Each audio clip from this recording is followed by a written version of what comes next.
the trigger and let it.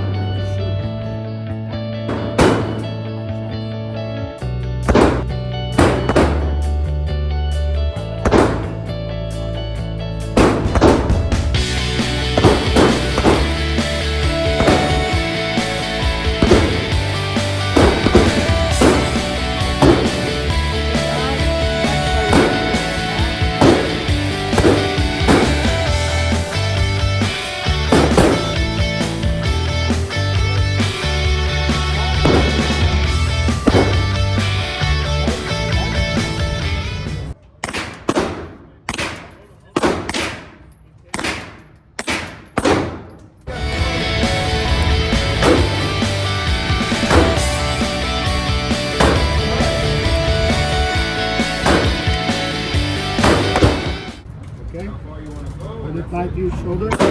Bring your eyes, your chin here, and your eyes binocular. Now, we're gonna put the magazine in. There you go. Lock it on.